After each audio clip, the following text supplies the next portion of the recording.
Efésios 3, do 14 ao 21.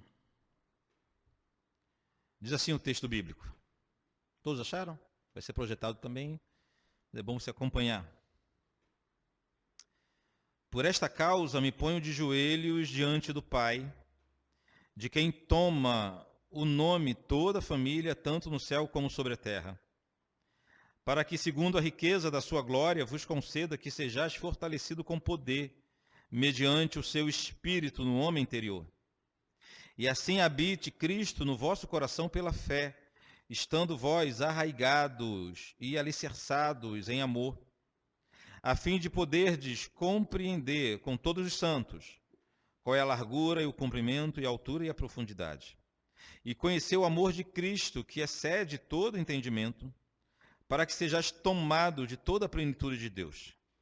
Ora, aquele que é poderoso para fazer infinitamente mais do que tudo quanto pedimos ou pensamos, conforme o seu poder que opera em nós, a ele seja a glória na igreja e em Cristo Jesus, por todas as gerações, para todo sempre. Amém. Senhor Deus, muito obrigado pela leitura de tua santa palavra aqui nesse lugar mais uma vez. Clamamos que o Senhor permaneça falando conosco, ó Deus. Se o Espírito Santo não agir poderosamente nesse momento, eu falarei em vão e meus irmãos ouvirão em vão. Que não seja assim. Que seja mais uma daquelas manhãs em que sua igreja é edificada através da tua palavra e o seu nome é glorificado. Mas para isso, precisamos que o Espírito Santo opere em nosso meio de forma poderosa. Por isso clamamos em nome de Jesus. Amém. Chegamos no capítulo 3 da carta aos Efésios. E os 2 primeiros capítulos, que já passamos por eles, trazem revelações maravilhosas. Vimos nas 2 últimas semanas que Paulo tratou de doutrinas importantíssimas para a igreja. No capítulo 1, por exemplo, Paulo descreveu como cada pessoa da Santa Trindade trabalhou em favor de nossa salvação. Vimos a ação do Deus Pai nos predestinando e nos elegendo, a ação do Deus Filho redimindo o povo eleito e a ação do Deus Espírito Santo selando, batizando o povo eleito de Deus. No capítulo 2, vimos semana passada, Paulo descreve qual era a nossa condição sem Deus. E aqui está o fundamento da nossa doutrina. Para entendermos bem a nossa doutrina, para entendermos bem a doutrina da eleição, da predestinação, precisamos entender qual é a nossa real condição sem Deus. E a nossa condição foi descrita no capítulo 2 que vimos semana passada. Completamente mortos em delitos e pecados, sem a menor condição de fazer nada, fazer algo, muito menos por si próprio. Aprendemos que nós só somos salvos porque o Senhor escolheu, dentre a multidão de mortos, salvar um povo para si. Aprendemos isso semana passada. Na segunda parte do capítulo 2, não vimos semana passada, mas está lá escrito, Paulo citou outra grande maravilha operada por Deus, que foi a eliminação do muro que fazia separação entre Israel e as demais nações. A segunda parte do capítulo 2 trata dessa doutrina. A segunda parte do capítulo 2 nos ensina que aquele pacto que Deus tinha somente com Israel, em Jesus foi estendido aos outros povos, aos gentios. Caiu o muro da separação da aliança. E a salvação, a obra da salvação, a aliança, deixou de ser algo exclusivo aos filhos de Abraão, e depois de Jesus passou a ser extensivo a todos os povos. Aprendemos isso na segunda parte do capítulo 2. Lá no capítulo 2, no versículo 12 e versículo 13, diz assim, eu vou ler para os irmãos. Naquele tempo, estáveis sem Cristo, separados da comunidade de Israel e estranhos à aliança da promessa, não tendo esperança e sem Deus no mundo. Mas agora, em Cristo, vós, que antes estáveis longe, fostes aproximados pelo sangue de Cristo. Que alegria! Confirmando o que diz o evangelista João no início do seu evangelho, que ele veio para os que eram seus, e os seus não o receberam, portanto agora todos quanto o receberem serão feitos filhos de Deus. Essa doutrina vamos chamar a doutrina da expansão da aliança, está revelada na segunda parte do capítulo 2. Resumindo, os 2 primeiros capítulos de Efésios trazem para nós informações fundamentais para a nossa fé, pois revelam como o grande Deus trabalhou em favor de pecadores, com a Santa Trindade operando a nossa salvação, com o Senhor nos dando vida quando estávamos mortos em delitos e pecados, e com Jesus nos incluindo na aliança que outrora era exclusiva de Israel. Que maravilha! Tudo isso em apenas 2 capítulos do livro da carta aos Efésios. Essas doutrinas são tão sérias, essas doutrinas são tão fundamentais, tão maravilhosas, que o apóstolo Paulo, depois de escrevê-las, não viu outra coisa que ele pudesse fazer, senão dobrar os joelhos em oração. O apóstolo Paulo está escrevendo coisas tão profundas, tão importantes para a igreja, doutrinas tão maravilhosas, que chega um momento que ele se vê cheio de Deus, repleto da presença do Senhor, com o coração comovido e constrangido pelo Espírito. Ele faz uma pausa em sua escrita, ele faz uma pausa em sua carta e faz uma oração pela igreja. É maravilhoso isso. Por isso que no versículo 14 do texto que nós lemos hoje, ele diz assim, por esta causa me ponho de joelho diante do Pai. Que causa? Que motivo? Por esta causa ele escreveu. Que causa era essa, irmãos? O que levou o apóstolo a parar o que estava fazendo, e fazer uma oração a Deus? O mais provável é que ele tenha sido tomado por um estado de maravilhamento ao tocar em doutrinas tão excelentes, tão excepcionais, tão sublimes como as doutrinas da graça. Paulo estava explicando que o grande santo Deus pegou pecadores mortos e fez uma igreja viva. Era isso que ele estava dizendo.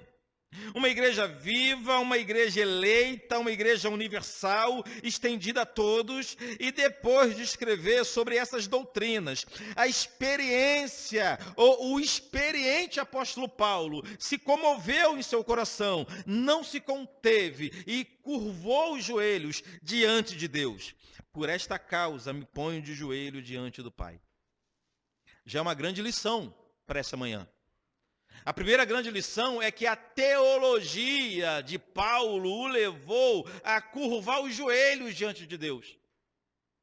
Paulo, ao citar doutrinas excelentes, ao citar doutrinas importantes, Paulo não ficou somente naquela área filosófica, acadêmica, de citar textos bíblicos e os grandes autores e os grandes livros, somente como se a teologia de Paulo tivesse acesso somente ao seu intelecto. Não é isso que está acontecendo. Quando ele tratou de doutrinas importantíssimas, a teologia dele desceu para o coração e curvou os seus joelhos diante de Deus. A teologia de Paulo conduziu a uma vida de piedade, a uma vida de santidade, como deveria acontecer com todos que estudam teologia. Todos que estudam doutrina. Deveriam tornar-se pessoas mais fortes em sua vida de oração, homens mais piedosos. É estranho quando a gente vê pessoas estudando a Bíblia, estudando teologia, e tornando-se pessoas,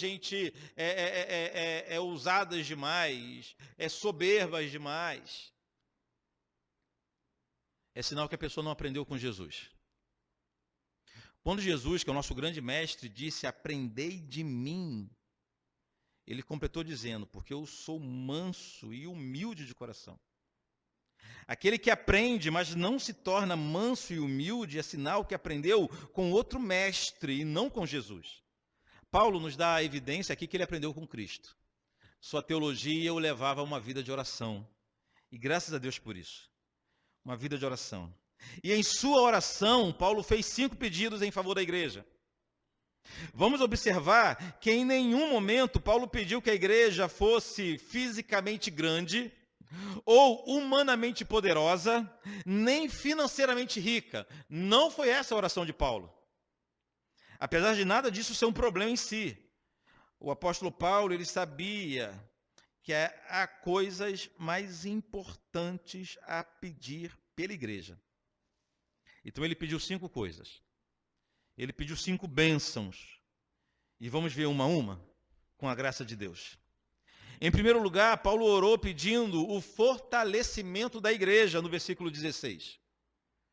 Para que, segundo a riqueza de sua glória, vos conceda que sejais fortalecidos com poder, mediante o seu espírito no homem interior. Então, a primeira bênção que o apóstolo pediu a Deus em oração pela igreja, em primeiro lugar pela igreja da cidade de Éfeso, mas por todas as igrejas, incluindo a gente. A primeira bênção foi a bênção da força, ou do fortalecimento. E a pergunta é, por que Paulo pediu que o Senhor fortalecesse os crentes? Por quê?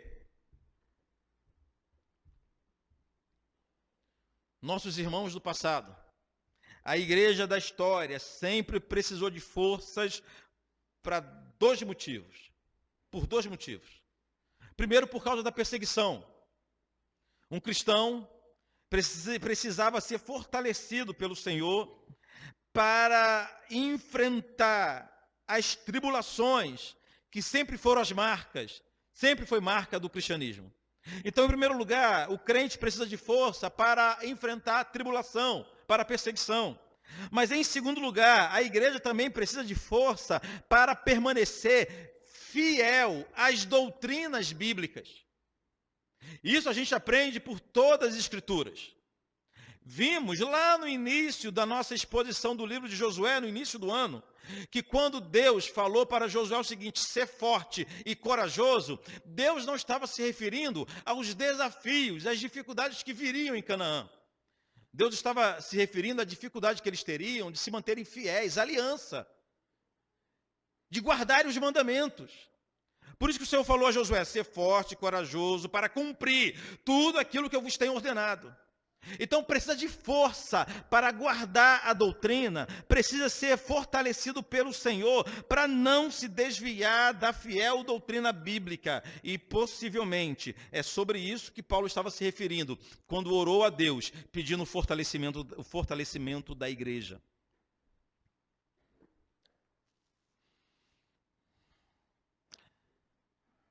Na primeira parte da carta, Paulo tinha tratado de doutrinas importantíssimas. Paulo sabia que a igreja precisaria e ainda precisa de forças para manter-se fiel à doutrina que ele ensinou. A doutrina da predestinação, da eleição, da redenção em Jesus, do batismo com o Espírito Santo da forma que ele ensinou e não que foi desenvolvido ao longo dos séculos. A doutrina da queda, das consequências da queda e do pecado, como está ensinado no capítulo 2. A doutrina da eliminação da barreira entre judeus e gentios a partir da morte de Cristo. São doutrinas valiosíssimas, doutrinas importantíssimas, que a igreja ao longo dos séculos precisa de força para se manter fiel a essas doutrinas. Porque, irmãos, é muito mais fácil ceder e mudar de doutrina. É mais fácil.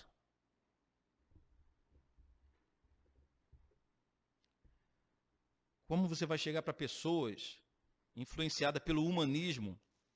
O que é humanismo? É aquela noção de que o homem é o centro de todas as coisas, não é verdade? Que tudo gira em torno do homem. Como é que a gente chega para pessoas influenciadas pelo humanismo e explica para eles que o Senhor escolheu os seus? Escolheu os seus. Como é que você chega para uma geração de gente soberba, que gosta de se sentir governando a própria vida, e ensina para elas que quem as governa é o Senhor e que elas não têm liberdade de escolha para assuntos relacionados à espiritualidade, à eternidade. Porque se elas pudessem escolher, só escolheriam a perdição. Como é que chega para essas pessoas e crentes influenciada com essa mentalidade de que nós temos livre-arbítrio, influenciada com essa mentalidade e os ensina que é o Senhor quem determina todas as coisas. Como que a gente chega para essa sociedade? É mais fácil ceder. É mais fácil o pregador chegar e falar, irmão, é verdade, você escolhe o que você quiser, você governa a sua vida, você é o centro do universo, tudo gira em torno de você, Deus faz o que você manda. É mais fácil para o pregador fazer isso. Paulo está dizendo o seguinte, que a igreja precisa de fortalecimento para manter-se fiel às doutrinas bíblicas. Fortalecimento. Em segundo lugar, o segundo pedido de Paulo pela igreja. Paulo orou pedindo plena presença de Cristo na vida da igreja. Olha o versículo 17. E assim, habite Cristo no vosso coração pela fé, estando vós arraigados e alicerçados em amor. Queridos, Cristo já habita na vida do verdadeiro cristão, isso é verdade. Mas nesse ponto da oração, o que Paulo pede é que Cristo habite plenamente em todas as esferas da vida do crente. Significa que não pode existir uma área na vida do cristão em que não seja habitada ou dominada por Cristo. A oração de Paulo era para que Deus levasse os crentes ao entendimento de que não existe essa história de vida religiosa, vida familiar, vida profissional. Tem gente que consegue fazer essa distinção, não é verdade? Domingo de manhã eu me dedico à minha vida religiosa. Domingo eu me dedico à minha vida religiosa. A partir de segunda-feira eu me dedico à minha vida profissional, à minha vida familiar. E mais, uma esfera não interfere na outra. Uma coisa sou eu na minha vida religiosa, outra coisa sou eu na minha vida profissional. Por exemplo, eu esqueço os meus valores religiosos quando eu faço os meus comércios e os meus negócios. É isso que eu estou querendo dizer. Eu abandono a visão espiritual quando eu vou trabalhar questões emocionais da minha vida. E os homens costumam particionar a vida em vários ambientes, como se nós não fôssemos um só. Paulo está orando para que nós entendêssemos que não existe essa divisão na vida do cristão. O culto é um assunto espiritual, como o seu trabalho é um assunto espiritual, como os seus relacionamentos também é espiritual. Tudo está interligado e tudo é uma coisa só. E ainda se essas esferas da vida fossem independentes, nós aprendemos com o texto bíblico, com o salmista, quando ele disse, bendize, ó minha alma, ao Senhor, e tudo que há em mim, bendiga o seu santo nome. Nós aprendemos com o salmista que seja onde eu estiver, seja que dia da semana for, não apenas no domingo pela manhã, mas todos os dias, todos os momentos, todas as horas, todas as minhas atividades, todos os meus exercícios, tudo que eu faço na minha vida, na minha existência, precisa bendizer, louvar o Senhor.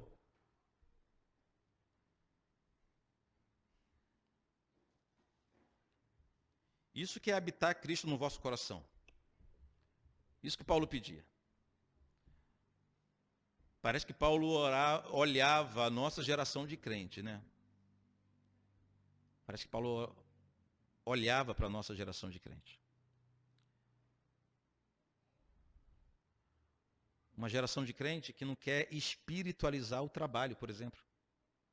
Aqui é outra coisa. Aqui o pastor nem precisa saber o que eu estou fazendo aqui.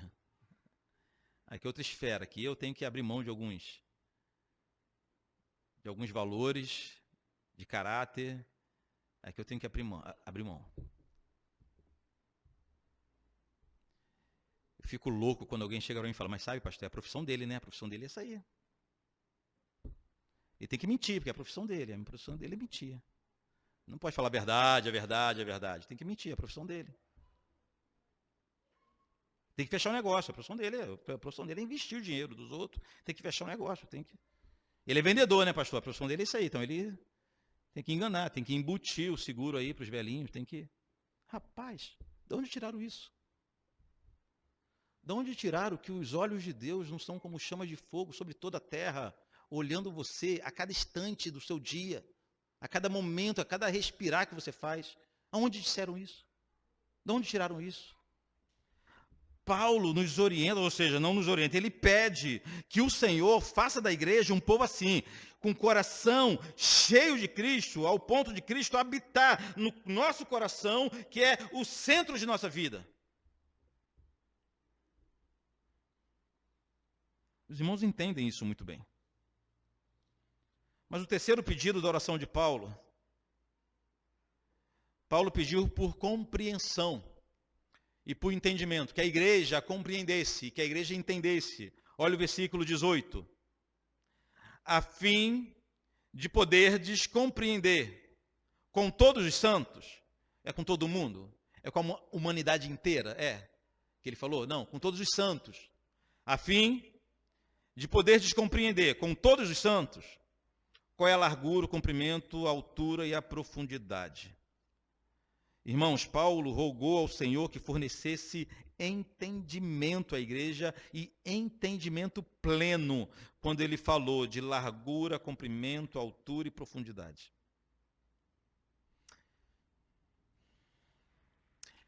É claro que ele estava se referindo aqui, pedindo ao Senhor que a igreja pudesse entender todas as doutrinas que ele ensinou até então, pelo menos aquelas que ele citou aqui na carta aos Efésios até então. É meio óbvio isso. Ou seja, olha a dinâmica, Paulo ensina, mas o apóstolo sabia que por mais que ele ensinasse doutrina, e por melhor que ele fosse como mestre e ensinador, por mais clara que fosse a sua carta, a igreja só entenderia seus ensinamentos se houvesse uma ação poderosa de Deus. Paulo explica, rapaz, você lê o capítulo 1 e 2, a gente pensa assim, nem precisa de explicação. É tão claro, tão óbvio. Mas você sabe que tem gente que até hoje não entende. Então Paulo ora por compreensão e por entendimento. A oração de Paulo era para que quando aquela carta fosse lida na igreja dos Efésios e nas outras igrejas também, inclusive aqui na nossa, as palavras escritas por Paulo não entrassem somente em nossa mente, mas que elas descessem ao nosso coração, gerando transformação de vida, através da compreensão da palavra de Deus. Paulo está assumindo em sua oração de que se Deus não trabalhar na vida de quem ouve, ninguém conseguirá entender. Paulo está assumindo que você pode ler, você pode se esforçar, você pode entrar num curso teológico, você pode ouvir o pastor pregar aqui todo domingo, mas se Deus não te der compreensão, o que nós chamamos de iluminação, você não entenderá nada. É isso que Paulo está assumindo aqui. Por isso que todo domingo, antes de iniciar a exposição bíblica, eu oro pedindo ao Senhor para que o Espírito Santo trabalhe à medida que a gente prega. Porque se o Espírito Santo não trabalhar à medida que eu prego, eu vou falar em vão, os irmãos vão ouvir em vão, todo mundo vai embora achando que entendeu a mensagem e ninguém entendeu nada.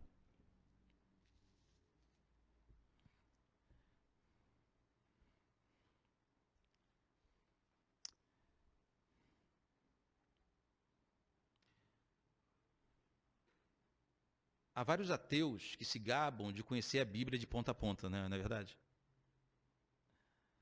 Todo mundo sempre lembra que Satanás conhece a Bíblia de ponta a ponta. Conhece a palavra de Deus melhor do que a gente. Quantos jovens vão para o seminário aprender a palavra de Deus e saem de lá frios e desviados? Leram, ouviram, pesquisaram, mas não houve a iluminação do Espírito para a compreensão. Paulo sabia que se o Espírito não nos iluminar, nós não entenderemos. Não entenderemos. Por isso que, de repente, o que falta para a gente não é poder cognitivo, não é inteligência, não é... De repente, o que falta para a gente é a iluminação do Espírito. A gente lê a Bíblia de forma clara o que está escrito, e a pessoa não entende de que forma é o Espírito. Rogar, clamar, que o Espírito Santo tire a trava dos seus olhos. É o que nós precisamos clamar. Mas esse foi apenas o terceiro pedido. O quarto pedido de Paulo em favor da igreja é que a igreja pudesse conhecer o amor impossível de ser entendido. O restante do versículo 19. E conhecer o amor de Cristo, que excede todo entendimento. Aparentemente, há uma contradição aqui, né? Aqui é uma aparente contradição. É como se Paulo dissesse assim, Pai, que eles entendessem um amor que não se entende. Que eles conseguissem compreender o seu amor, que é algo que não se compreende. Seria uma oração sem sentido, não é verdade? Conhecer o amor de Cristo, que excede todo entendimento. Mas, na verdade, irmãos, o verbo conhecer, aqui nesse trecho, tem o mesmo sentido de experimentar, ou conhecer por vivenciar, por experiência própria. É esse o sentido.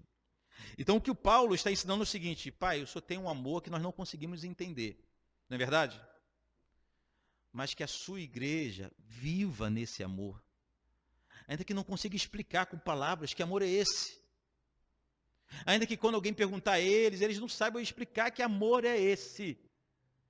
Que levou o Deus Filho a abandonar seu trono de glória e andar por esse chão imundo da humanidade, no meio de pecadores, e derramar o seu sangue puro em favor de pecadores. Que amor é esse? Como pode alguém amar assim? Explica esse amor. Ninguém consegue explicar. Paulo não faz uma oração para que nós consigamos entender esse amor. Ele próprio assume que esse amor excede todo o entendimento. Mas ele ora ao Senhor para que nós conheçamos, ou seja, que nós experimentamos, que nós vivamos nesse amor. Conhecer, preste atenção aqui em mim. Conhecer o amor de Cristo é libertador para aqueles que vivem à procura, mendigando o amor dos homens. Gente, conhecer o amor de Cristo, ainda que não entendamos, deve nos libertar de todas aquelas síndromes, aqueles complexos, de se sentir o pior, o mais feio, o mais pobre, o mais não sei o quê, o mais abandonado.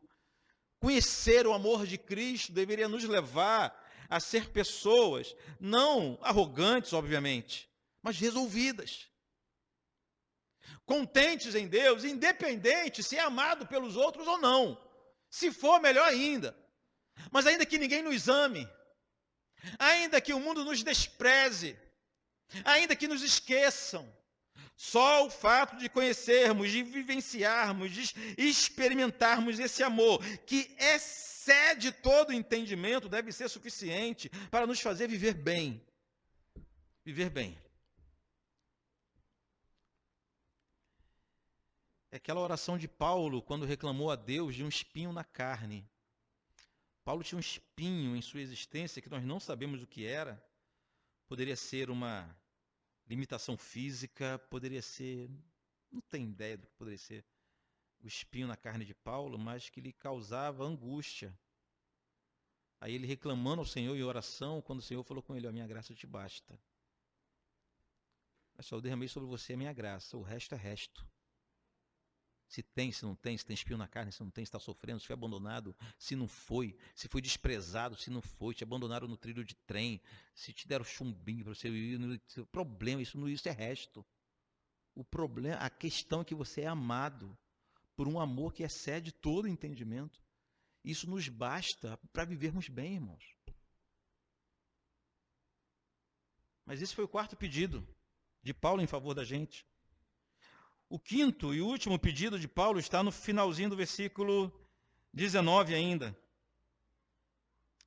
Paulo pediu para que Deus dominasse a vida do crente. No finalzinho do versículo 19 diz assim: para que sejais tomado de toda a plenitude de Deus. Ó, que maravilha. Na Bíblia Nova, a tradução na linguagem de hoje, essa frase está assim, ó: para que assim Deus encha completamente o ser de vocês com a sua natureza. A oração de Paulo não era para que simplesmente Deus viesse fazer morada no crente, ou que em alguns aspectos da vida do crente fosse dedicado ao Senhor. A oração de Paulo era para que a glória de Deus viesse habitar em cada um de nós. Essa é a oração dele. Ser tomado de toda a plenitude de Deus é pertencer por completo ao Senhor. Ser tomado de toda a plenitude de Deus é estar cheio de Deus, ao ponto de mudar a vida de quem se aproxima de você, gerar vida das outras pessoas do seu convívio. Ser tomado de toda a plenitude de Deus é viver de modo digno do Senhor, é ser representante de Deus aqui na terra, zelando pelo seu santo nome e vivendo em santidade. Isso tudo é ser tomado de toda a plenitude de Deus. É viver para Ele. É viver para a glória dEle. É viver em função dEle.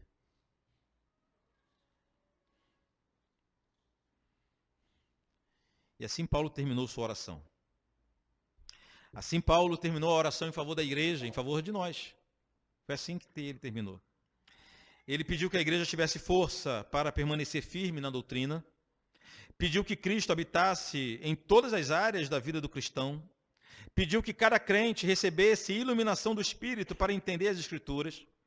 Pediu que todos experimentassem o divino amor de Cristo. E, por fim, que todos fossem repletos da presença de Deus.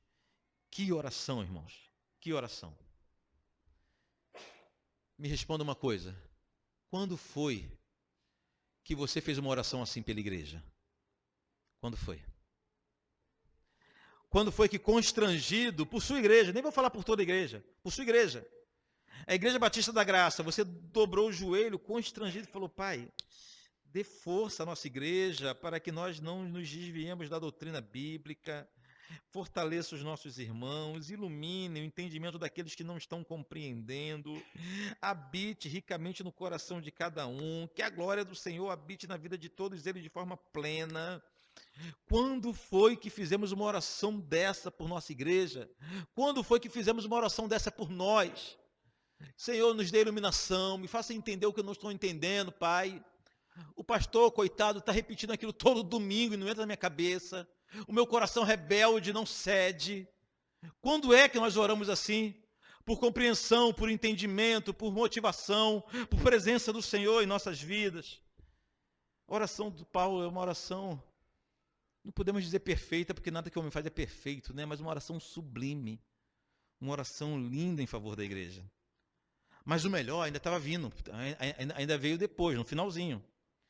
Depois que terminou sua oração, Paulo tinha certeza de que, por melhor que fosse sua oração, por mais honesta, piedosa, bíblica que fosse a sua oração, Paulo finalizou a oração com aquela certeza de que Deus é poderoso para fazer pela igreja muito mais do que ele, Paulo, estava pedindo em sua oração. Ele pediu coisas sublimes, mas ele sabia que Deus podia fazer muito melhor do que o que ele pedia. Olha o final do versículo 20 e versículo 21. Ora, aquele que é poderoso para fazer infinitamente mais do que tudo quanto pedimos ou pensamos, conforme o seu poder que opera em nós, a ele seja glória na igreja e em Cristo Jesus por toda geração, para todo sempre. Em outras palavras, Paulo está dizendo o seguinte: Senhor, eu peço ao Senhor essas coisas pela igreja, coisas maravilhosas demais, mas o Senhor pode fazer infinitamente mais tudo o que eu peço. Paulo está se referindo às bênçãos que ele acabara de pedir. Na nossa cabeça, quando a gente fala que Deus opera infinitamente, quando a gente canta que Deus opera infinitamente mais, a gente está sempre pensando em coisas mais. Fala sério, fala a verdade. A Deus ele é fiel para fazer infinitamente mais na sua vida. Está falando que você vai prosperar, você vai ganhar, você vai crescer. Isso tudo é verdade também. Mas aqui nesse ponto, Paulo está se referindo a tudo aquilo que ele acabou de citar em suas orações. Que o poder de Deus opere maravilhosamente para que a igreja compreenda as doutrinas. Que o poder de Deus opere maravilhosamente para que Jesus habite no coração de cada crente. Que o poder de Deus opere maravilhosamente pela iluminação do Espírito Santo, por força na igreja e tudo mais que ele citou em sua oração. Então, depois de ter concluído uma das orações mais belas da história em favor da igreja, Paulo reconheceu que a sua oração, o seu pedido, ainda era muito tímido comparado a tudo que o Senhor pode fazer pela igreja. Amém? Irmãos, nessa bela oração, o apóstolo demonstrou toda a sua preocupação pela igreja. Você percebeu isso? Todo o seu amor pela igreja. Percebemos que Paulo tinha a igreja do Senhor em alta conta. Paulo não tinha uma ideia equivocada a respeito da igreja, Paulo não menosprezava a importância da igreja, Paulo não caiu nessa conversa fiada de que eu posso ser igreja sozinho. Paulo entendia o que é a igreja e amava a igreja do jeito que a igreja era, e por isso ele não apenas escreveu a uma igreja, mas ele orou fez uma bela oração por essa igreja. E o que é a igreja de Cristo? O que é a igreja de Deus? É mesmo importante o fato de nos reunirmos aqui? É importante isso mesmo? Na primeira carta a Timóteo, esse mesmo Paulo, dizendo no capítulo 3, versículo 15, ele disse o seguinte, para que, se eu tardar, fiqueis ciente de como se deve proceder na casa de Deus, que é a igreja do Deus vivo, coluna e baluarte da verdade. Percebam que Paulo chamou a igreja local, a congregação local, de igreja de Deus. Paulo chamou a congregação local de igreja. De igreja. Hoje fica uma confusão, ou tentam criar uma confusão com um conceito que é básico. Quando a gente fala que vai à igreja, não, você não vai à igreja, você vai ao templo. Ali não é a igreja, ali é o templo. A igreja é o povo de Deus em tudo quanto é lugar. É claro que é a igreja universal, a igreja invisível do Senhor, que é composta de todos os crentes, de todas as épocas, de todos os lugares. Mas a Bíblia, em vários momentos, chama a congregação local, o ajuntamento local de igreja. E a Timóteo, escrevendo a Timóteo, Paulo chamou a casa de Deus, da igreja do Deus vivo. Mais que isso, coluna e baluarte da verdade. É como Paulo considera a igreja do Senhor. O próprio Paulo, aqui na carta aos Efésios, a gente vai ver isso em algumas semanas, no capítulo 5, versículo 25, ele ensinando os irmãos lições preciosas sobre o casamento, ele disse que Cristo amou a igreja e a si mesmo se entregou por ela. A igreja de Deus é tão importante que Cristo se entregou por ela. Cristo não se entregou pelos pobres, pelos desprivilegiados, pelos marginalizados, pelos abandonados. Cristo se entregou pela igreja, Cristo morreu pela igreja. É o que o texto diz. Olha o que Pedro falou a respeito da igreja. 1 Pedro capítulo 2, versículo 9 e 10. Vós, porém, sois raça eleita, sacerdócio real, nação santa, povo de propriedade exclusiva de Deus, a fim de proclamardes as virtudes daquele que vos chamou das trevas para a sua maravilhosa luz. Vós sim, que antes não eres povo, mas agora sois povo de Deus, que não tinhas alcançado misericórdia, mas agora alcançastes misericórdia. Esse texto de Pedro é riquíssimo. A gente, em muitos lugares, evitam ler esse texto de Pedro porque ele é desvirtuado em alguns ambientes. Muitos usam essas palavras de Pedro para glória própria, né? Para soberba. Aí o pastor fica aqui elogiando os irmãos. Vocês são raça eleita, sacerdócio real. Vocês são nação santa. Aí canta na musiquinha, raça eleita, não sei o quê. A Bíblia fala com muita seriedade, sim, que nós somos raça eleita, sacerdócio real, nação santa, povo de propriedade exclusiva de Deus, não para ficar na igreja tocando violão, apagando a luz, cantando e dançando, mas a fim de proclamardes as virtudes daquele que vos chamou das trevas para a maravilhosa luz. Isso tudo que a igreja é, o é para Deus, não para nós. Para a glória de Deus, não para a nossa glória. Mas que é verdade que somos raça eleita, sacerdócio real, nação santa, povo de propriedade exclusiva de Deus, é verdade. É o que a Bíblia diz. E por que a igreja é assim? Porque a igreja é sublime nesse ponto. Porque nós não podemos desprezar a igreja. Porque que a igreja passa por tanta tribulação, mas permanece de pé. Porque que a igreja atravessou os momentos piores da história. Porque que a igreja atravessou tantas guerras, tantos momentos terríveis, tantos momentos dolorosos da história e se manteve de pé. Por que que a igreja atravessou um momento de esfriamento espiritual e o Senhor a visitava de vez em quando com avivamento, renovando os crentes durante toda a história. E a igreja chega em 2022 de pé, erguida e sempre estará de pé. Por quê? Porque em Mateus 16, 18, o Senhor Jesus falou: eu edificarei a minha igreja. Quem edifica a igreja é Cristo. Não há nada que Cristo edifica que sucumbe ao mundo, ao modismo, às novas tecnologias, nem ao esfriamento espiritual dos crentes. Uma geração de crente frio, problemático, ímpio, passa e o Senhor aviva o seu povo novamente, e foi assim por toda a história, e a igreja do Senhor permanece e prevalece. Aprendemos com a oração de Paulo a orar pela igreja. Os elementos necessários para uma igreja forte. O que precisa de uma igreja para ser uma igreja forte? O que precisa? Orar ao Senhor, pedindo força, iluminação, presença de Cristo, a presença de Deus, a compreensão do Evangelho e a compreensão de doutrinas bíblicas. Isso tudo através da oração. Amém? Oremos pela igreja de Cristo. Oremos pela igreja de Cristo em todos os cantos do mundo. E oremos por nossa igreja também. Não desprezemos a possibilidade de falarmos com o Senhor em oração. Em nada ponho a minha fé, senão na graça de Jesus, no sacrifício remidor, no sangue do bom Redentor. A minha fé e o meu amor estão firmados no Senhor, estão firmados no Senhor.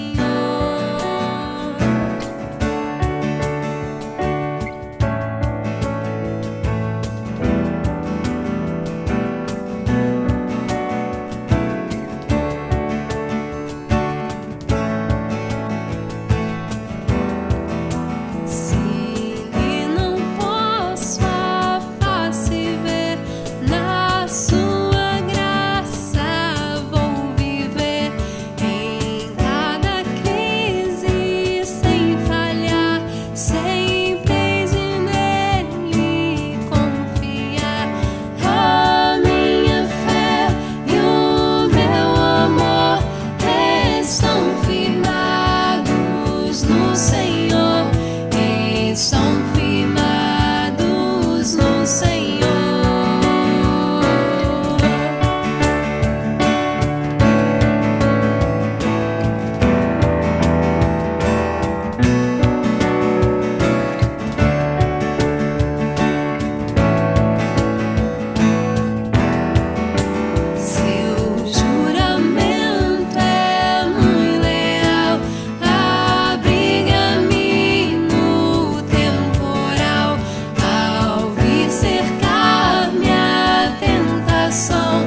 tão firme.